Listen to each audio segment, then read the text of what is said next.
Hello and welcome to Cryptid Spotlight, the Loveland Frog. For posterity, this would be episode 2 of season 3. Before I start this, I feel the need to clarify something. I have this video labeled as Cryptid Spotlight, but I have struggled with its classification since this is a bit of a different presentation. Normally in Cryptid Spotlight, I will give you the story of the topic, but I don't delve too much into theories or explanations. However, I do in this video, as I personally feel it is needed and will be missing something if I didn't. Due to this, I've been going back and forth as to if this actually should be a Cryptid Spotlight or not. I finally decided to keep it as such, so I apologize if this one is a bit different. I briefly mentioned this topic in my #AskBen video, and viewers such as Rob Rabjan requested more information about it. Last week I was going to cover the topic, but the Kincaid Caves video seemed a little bit more interesting. However, I am happy that I held off until now to make this video, since it allowed me to do quite a bit more research onto this topic. Originally I thought there wasn't too much to report, as it was a cryptid that was sighted only a couple times. On face value, the story was appearing to fall into the category of urban legend. Yet, I, inexplicably, have been haunted by this subject for some reason, and felt the need to delve deeply into this creature's history. Due to this, the video you are now watching is vastly different from what you would have been seeing last week had I not looked more into this topic. So without further ado, I proudly present the case of the Loveland Frog. Many states have strange and unusual cryptids, and the one located in Loveland, Ohio is no different. The story behind this creature is quite odd and honestly a bit more complex than it first appears. As legend goes, our story starts in 1955, where the month isn't agreed upon, but many claim it all happened in May. Before getting into this, I want to mention that this story has a few different variations, so I'll mainly focus on one, but I'll note if something is pertinent. An unnamed businessman was traveling down the road in the very early morning when suddenly he caught sight of 3 shapes standing near the river's edge. He stopped his car and approached them to get a better look, and realized that these 3 shapes were not people, but rather frogmen. According to the report, he described them as being 3 to 4 feet tall, having leathery skin, had webbed hands and feet, and were standing bipedally. In shock, the man heard the 3 conversing amongst each other, until finally one of the creatures caught sight of him. The frogman appeared to raise a wand or metal rod above his head, and violent sparks began to erupt from the device.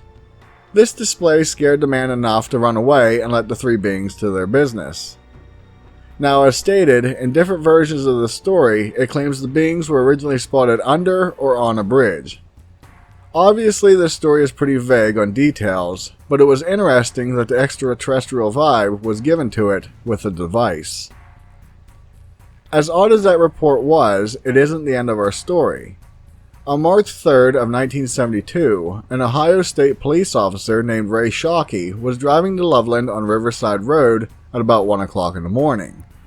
The night was clear, but very cold. In fact, many reports state that parts of the road were covered in ice. In his travels, the officer noticed what appeared to be a dog sitting in a field near Twitewee Road.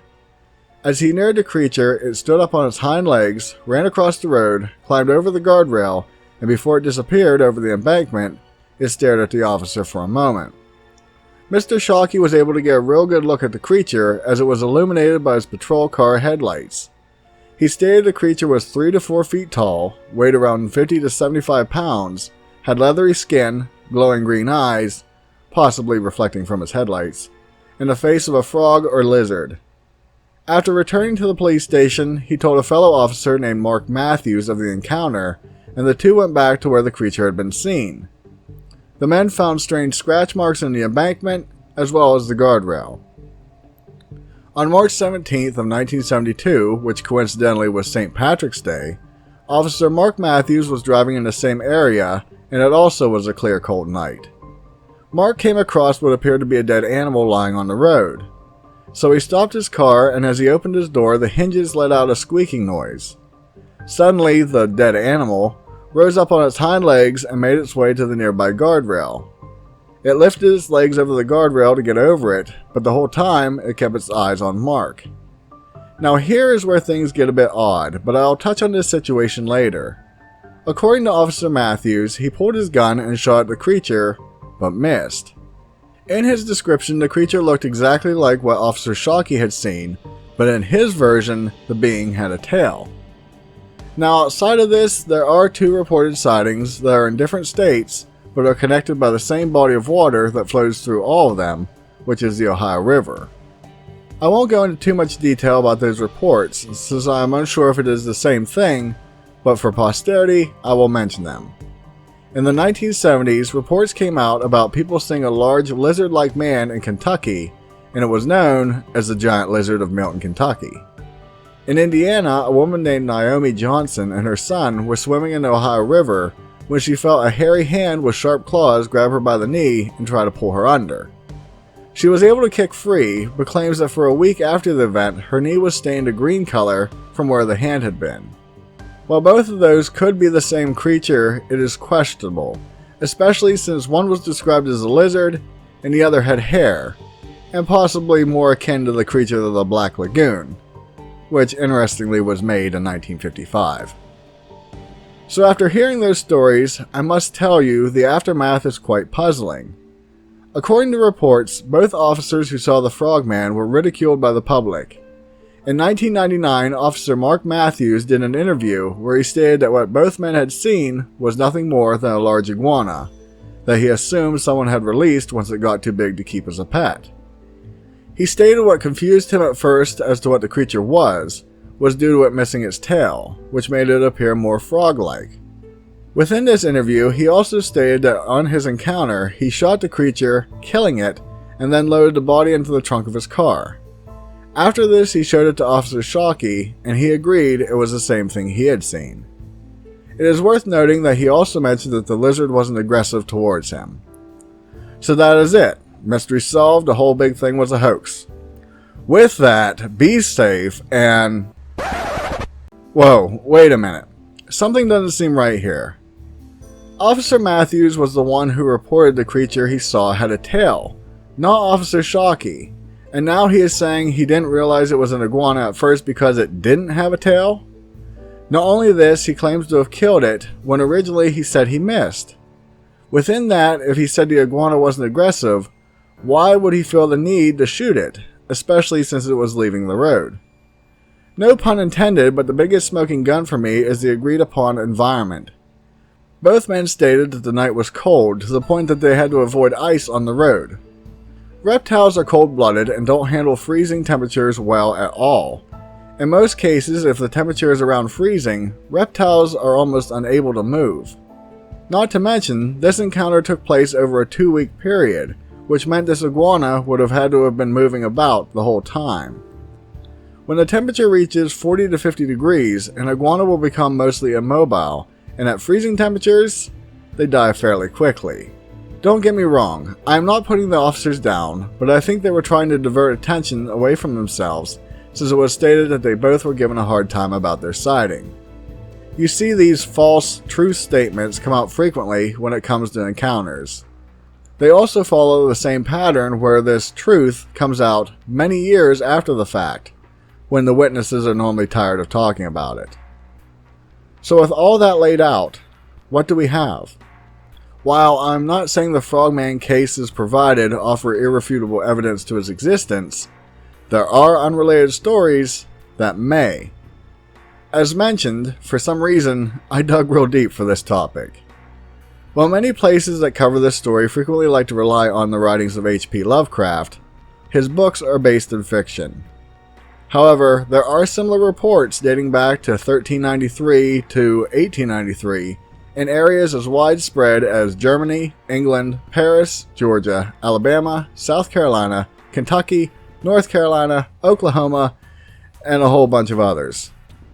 In these reports, it mentions babies being born that vary in form from looking human with a frog head to ones that look like a human-sized frog. Most all reports mention head deformities such as enlarged eyes and short limbs. Now many of these cases could be the result of the childhood disease known as Krausen syndrome. This disease causes a large head which can cause labored breathing, bulging eyes, and shortened femur and humerus bones.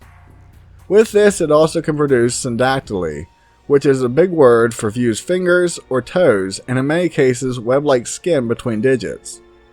A lot of this seems to fit with the cases mentioned, however there are quite a few that don't fit.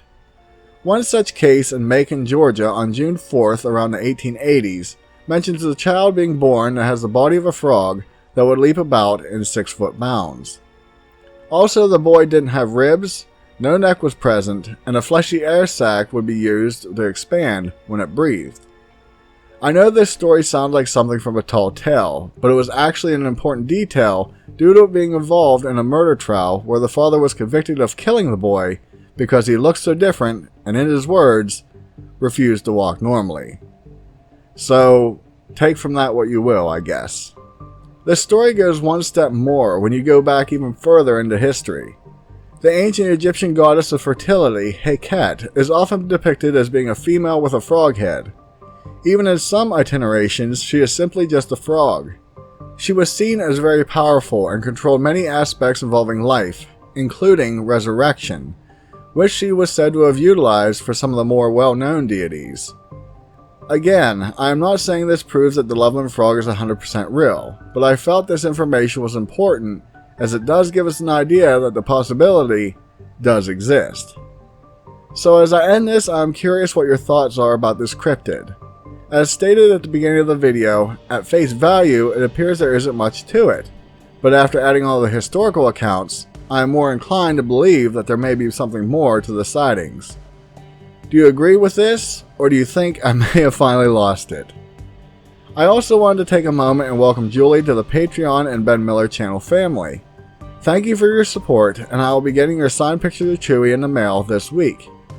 For those of you unaware, I have a few tiers on Patreon that you can pledge your support to that all come with different rewards, and it starts as small as $1. I always post the script I use for the week's video, and many times it includes stuff that I edited out of the final upload. As of late, I have been posting the images of my newest thumbnails for that week's video a couple days in advance. Even if you are unable to pledge money, my site is still worth checking out, as I do post things freely as well from time to time. If you haven't yet done so, please consider subscribing to my channel for similar content to this, and also I would greatly appreciate it if you could share my videos with someone you know who may be interested in this type of genre. Okay, this time for real. With that, be safe, and I'll see you in the next one. Later.